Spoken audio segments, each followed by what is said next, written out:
It's real out here on these streets. It is not just a black problem. It is an all-people problem. It should be everybody's responsibility. It just tell them, man, we got to step up. We got to be world changers because we have a future ahead of us that we can change. We can change everything, impact the whole world. KSLA News 12 presents Taking Back Our Streets. Welcome to this special broadcast, Taking Back Our Streets. Violence is overtaking our communities. So far this year, Shreveport has had 14 homicides, and at this rate, we will surpass 2016 numbers. Last year, the number of homicides jumped to 46 from just 28 in 2015. I sat down with more than a dozen people representing different neighborhoods in Shreveport, people who say enough is enough and they want to see change. Tonight, our conversation and the efforts to find solutions. We begin with a Southwood High School senior. Quincy Ott has a 4.5 GPA. He ranks number 4 in his class, and he is the senior class president. This fall, Quincy plans to head to Southern University in Baton Rouge with goals of becoming an anesthesiologist. He has a promising future, but when you sit down and talk with Quincy, it doesn't take long to find out he is hurting from all of the violence. Gunfire has ended the lives of 4 of his friends since January. I remember we had practice over here, and I was running. I think one of my, Kadarius, I think Kadarius hit the ball, and I was running, and I had my gloves, I wasn't even looking. I met KD, we call him KD. I met him through football, and when I got the phone call, I was heartbroken. Like I couldn't believe it. I thought it was a dream because I was sitting there. I'm like, a person that I grew up with, a person that I know personally is gone. I went in, I saw his body. And when I saw his body, I couldn't process it right. I just broke down. And from that day forward, I said, I can't see no more of my brothers like that. I can't see nobody else like that. I'm looking at him with a tube down his throat, a patch over his eye. And what could you have told KD that would have had a different outcome, that he would be here today? Is there anything that you could have told him? If I knew what something would happen, I would have said, your purpose is beyond measure. You probably won't believe this, but when I was in 6th to 8th grade, you would go up to Keyville Middle School, and you would talk to some of the teachers. I was probably one of the most baddest kids at that school. I had D's, I had C's and L's. I never probably made an A. But when I got to 9th grade to Southwood High School, something clicked. My godmom, Judy Pennywell, she clicked in my mind. She said, son, if you don't get your act right, you're going to be like everybody else on these streets.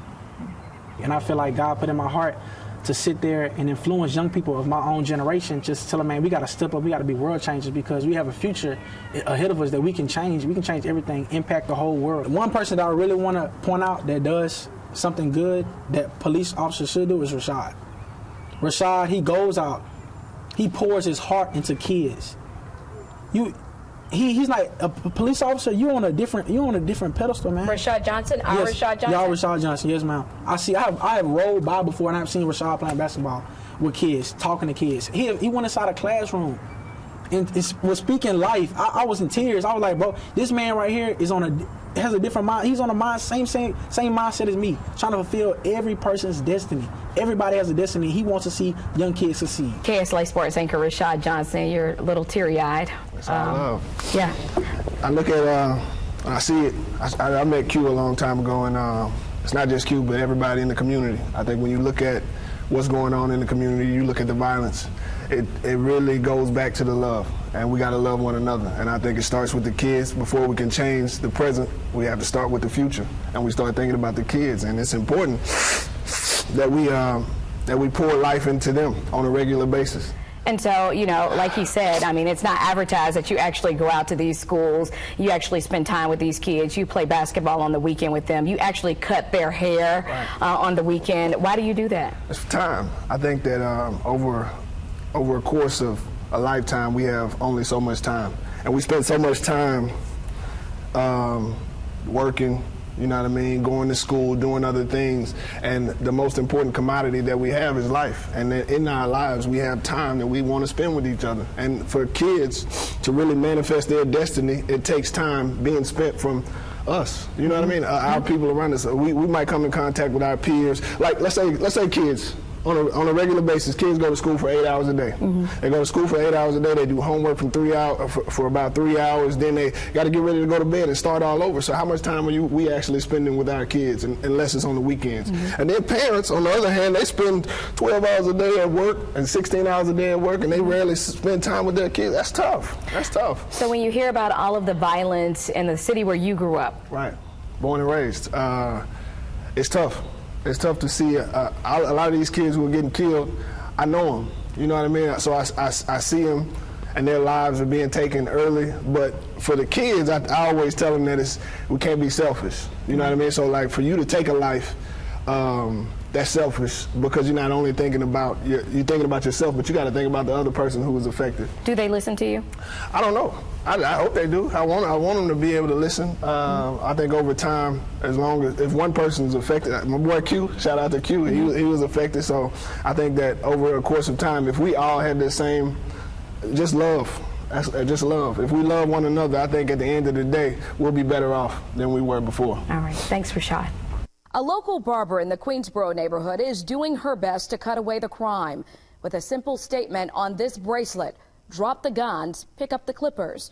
Tori Johnson of Shreveport's finest barbershop off of Juella Avenue says the best way for her to reach out is through social media. She held her first ever event for Drop the Guns, Pick Up the Clippers, and the gym was packed. She says if she can just save one life, that's good enough for her.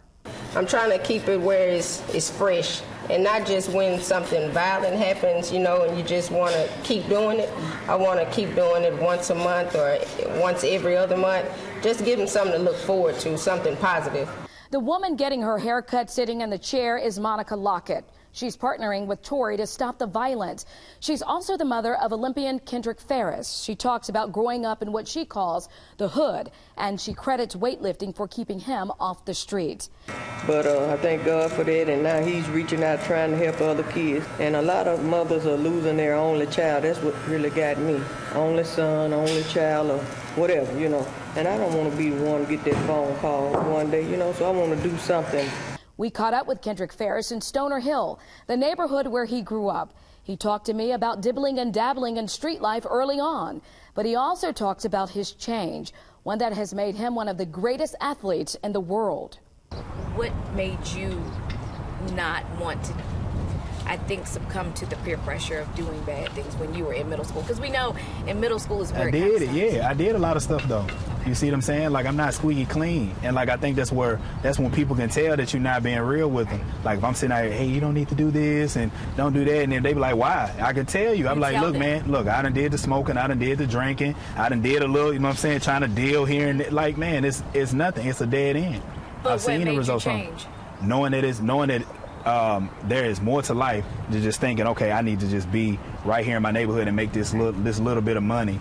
Because people think that money is like what it is. This thing is going to get them some type of freedom or something, but it's not. It starts up here. When you think about the music, it has changed so much. Yep. If you go from the 80s, they telling you, man, don't push me because I'm close to the edge. They talking about not doing drugs. You talk about self-empowerment. Then you get to the early 90s, they talking about a lot of what they called it, the gangster rap. And it was really self-expression about what was going on at that time. And then you move forward. It's the D-boys. I can be the biggest drug dealer. Now is using the drugs. You see what I'm saying? So when you listen to the music, that's the first thing that comes on. They talking about doing the prescription medication.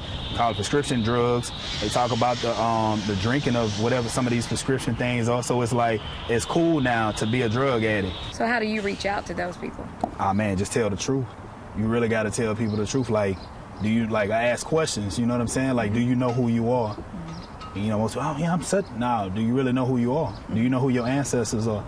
Do you know how they live? When we go to school and we learn whatever curriculum they put in front of us, it's not very interesting. Right. Because you tell my history, I don't see myself nowhere in it. So how can I value anything that you're telling me? So the dropout rate, we know is millions of people that drop out of school every year. So, okay, they say go to school, get good grades, get a good job.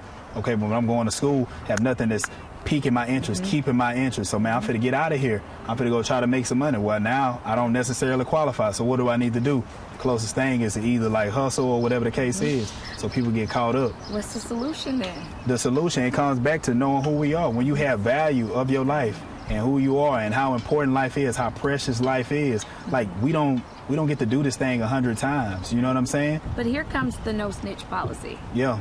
When you live in a neighborhood and everybody's friends and everybody's not going to tell, nobody's going to get anybody in trouble, then you have the lack of someone speaking out because they don't want to tell. Yeah, because people don't understand what that means, like no snitch.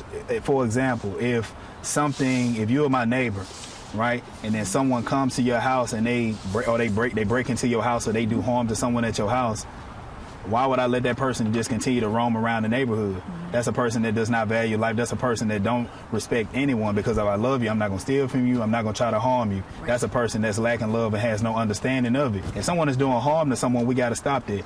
You see what I'm saying? Absolutely. So that ain't got, or going to someone's house and they stealing from it and you see it, ain't no snitching. No, that person is stealing. So we need to stop that. When you in this little bubble, man, it's like, it's easy to say, well, I don't understand why they just won't do this. Mm-hmm. A lot of people didn't have that structure. So like I said, you go from... But is it their responsibility? But see, everybody, it should be everybody's responsibility. If you're saying this is your country, if you're saying that we are Americans, if that's what you believe, you see what I'm saying? Mm-hmm. Then I don't see how you can look at someone and not see yourself. So how does the violence affect people who live in Cedar Grove, Allendale, or Queensboro? Judy Williams lives in South Highlands, a neighborhood that typically doesn't see violent crime. But she says the violence as a whole impacts the whole city. Judy met me not far from her home in Betty, Virginia Park. We talked about the violence, solutions, and white privilege. If something impacts one resident, it impacts all of us. And so the fact that I live in a primarily white neighborhood where we don't have those kinds of shootings every day, that doesn't matter anymore. What matters to me is the safety and the welfare of all of our citizens. That's of huge concern to me. I think part of the issue has been the police department needs to go out and listen to citizens more, and I think they're trying to do that. They've certainly beefed up their community liaison officers, going out in the neighborhoods and listening to people. But I think that's the first step, is to listen to what residents in these neighborhoods need, and then for us as an entire community to come together to say, what are some of the solutions? How can we help? How can we be more aware, not just aware of it, but how can we be part of the solution? What are some of the solutions? Do we have any? I do think the community liaison officers are part of the solutions. I know they've gotten more active, getting out in the neighborhoods, getting to know people. But particularly in the neighborhoods that are most affected by the violence, I think there's a totally different attitude toward police in those neighborhoods. You know, part of my being white and part of white privilege is that if I see a police officer at a community event, he or she is there to help me. I know that. If I'm pulled over by a police officer, I'm not concerned. I don't have a bit of concern about reaching for my purse, putting my hands out of sight. That's not true for my people of color, brothers and sisters. They have to be concerned about that. Mm-hmm. So I think the police department is really stepping in the right direction with their community liaison officers, and I'm hoping Chief Crump will be listening and doing more in that area as well. Let's talk about white privilege. I mean, I think that is definitely a hot topic now. Mm-hmm. People don't want to talk about it, though. Who doesn't want to talk about it? White people? I'm happy to talk about it because I'm aware, and really it touches on the crime and violence issue we talked about earlier. I'm aware that I don't have to worry about seeing a police officer. I don't have to worry about being approached by an officer. I know if I see that person at an event, he or she is there to help me. I know if I'm stopped, I'm safe. You know, I'm going to talk to that officer, but I'm safe. I'm quite aware that people of color don't have that same sense of safety. Can we turn this thing around? Absolutely, we can turn it around, but I think it's going to require some alliances. It is not just a black problem. It is an all-people problem, and we all have to care about each other, and that's the way it's going to get solved. From selling drugs, doing drugs, robbing, and stealing, Corey Singleton has done it all. He's been clean 17 years now and has turned his life around. Now a charter bus driver, he mentors people who are headed down the same dark path he once knew. One morning, we met in the Cedar Grove neighborhood. We're in Cedar Grove. Yes. Describe this neighborhood that you come and visit often because your relatives It's a decent neighborhood. We just have a lot of crimes that go on, a lot of young people make bad decisions. It's not nothing to do for these babies out here. And if you look over here, this is called the streets.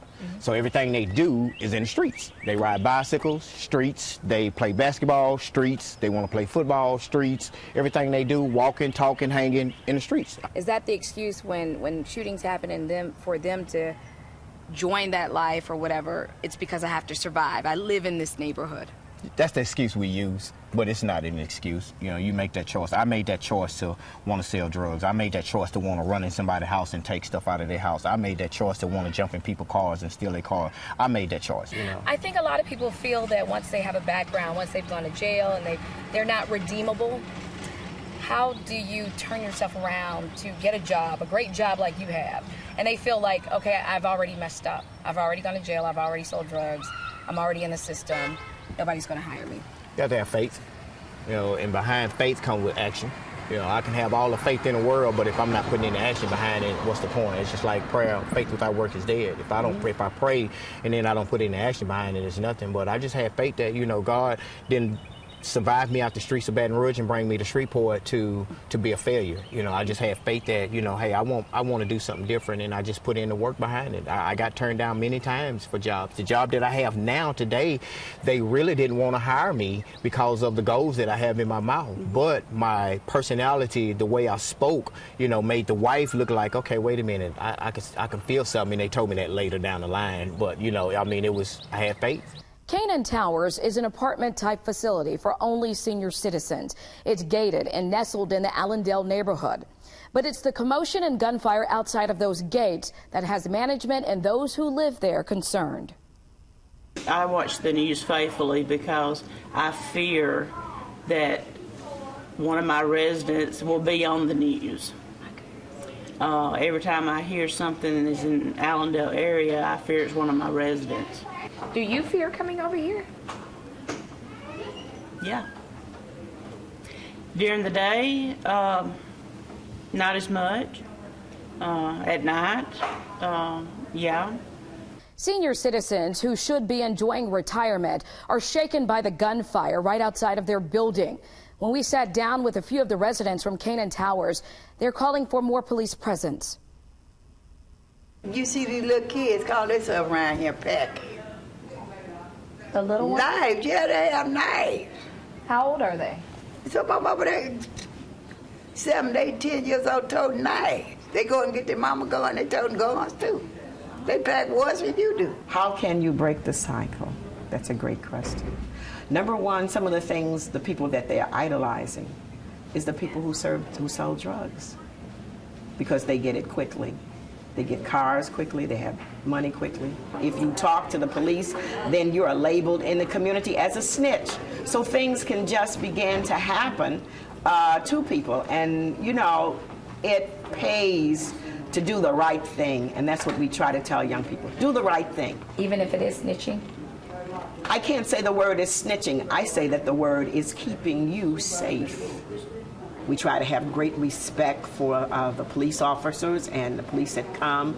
But here's what it is. We don't see much of the police department until something happens. Very seldom in the Allendale area do you see the police cars just kind of riding around.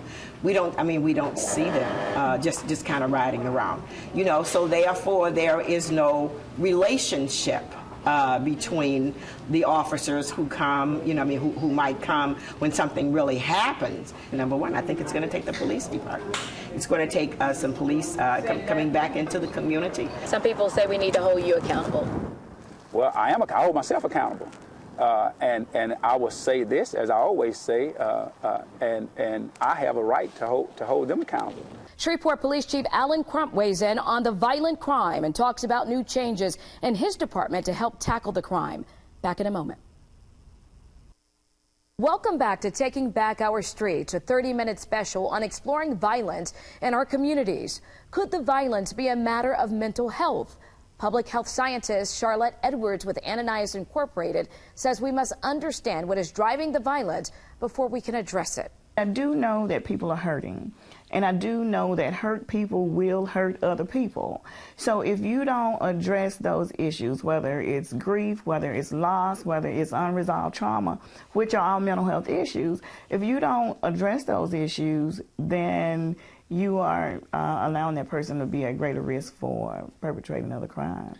Local organizations are stepping up to fight back through education. One of those organizations is All Streets, All People, or ASAP. The conversation took us to Bilberry Park in the Queensboro neighborhood. Omari Hossein came up with the program that works to engage neighborhoods and show people how to get involved. I think it's every parent's worst fear for their child not to come home one day. And I think that particular instance is happening disproportionately in some of our low-income neighborhoods once again. And so it's not that there's not love and that it's not a great place to be, but if there's that higher rate or possibility of you losing your child or losing a family member, of course I don't think anyone would want to be exposed to that environment. Is there effective parenting? Should the parents be doing more? That's a tricky issue. I think the community should be doing more, period. I think that we do have an issue in our community with parenting, as far as parenting skills, access to resources, generational poverty, educational attainment. There's so many different aspects. I don't think we can wholesale say, hey, parents do better. I think what we should do, though, is embrace parents in the solution. So hear back from them. And that's why ASAP does Citizens Roundtable, so we can engage just regular people who feel they're never heard in these processes. We also sat down with another member of ASAP. We met Ryan Trundle at AC Steer Park in the Broadmoor neighborhood. He says his neighborhood may not see murders, but there are occasional thefts. Ryan believes community involvement is a part of the solution. Where I grew up, we had no crime. I didn't even have locks on 2 of my doors in our house. Well, one was antique, so it didn't come with a lock. But, you know, we go on vacation. And this was in California? Yeah, Carmel, California. So, and you didn't have to worry about anything? Didn't have to worry about anything. There's big community involvement. Everybody knew everybody. Here, do you lock your doors? Yes. Everything's locked. And we've had things stolen. You know, bikes off the front yard, and people near us have had wheels stolen off their trucks. I've seen some really good police officers that are taking an active part in the community. How so? By walking around and talking to people and getting to know people. Shreveport Police Chief Alan Crump was named chief 4 months ago. He's aware of the violence, and he told me he's working on ways to attack the problem. He's come up with several possible solutions, one being putting the commands back into cars with officers. He's hoping that bridges communication. Another is looking for more funding for special operations. I sat down with the chief at Cherokee Park. What would you say are your challenges? Just getting out into the communities and trying to get the citizens to accept us, to accept what we do as law enforcement officers, to not be afraid of the uniform, to not be afraid of being seen talking to the police. We are in the communities, and can we be more visible? Probably so. But to say that we're not, it's down as such that it appear as though we're not doing anything, I take issue with that, because our men and women are patrolling. We run a lot of operations, and those operations were run from funds that were given to us by the city council. And I believe our statistics will bear that out, that as long as those funds were available, the reason we were having 20 or 21, at the highest 28 homicides, and the crime rates and a lot of things were down, is because of the availability of those funds. When we saw an uptick in something, we could put together an operation and deal with it. We can put together. Do that now? Well, that's overtime money, and we're doing it now. But we did lose that funding that was set aside from that, so that those operations could be put in to as soon as it was noticed. We could do an operation and send them in to work that. If something else happened in another district, in another area of town, we can put together an op order, go in and address it. And so you need more money. Yes. We started the conversation, and it must continue to find solutions. So we leave you with this question. What are you doing to make our neighborhoods safer? We want to share the efforts that could lead to safer communities. Email takingbackourstreets@ksla.com. We're going to keep asking those tough and difficult questions and hold those in our communities and those in power accountable.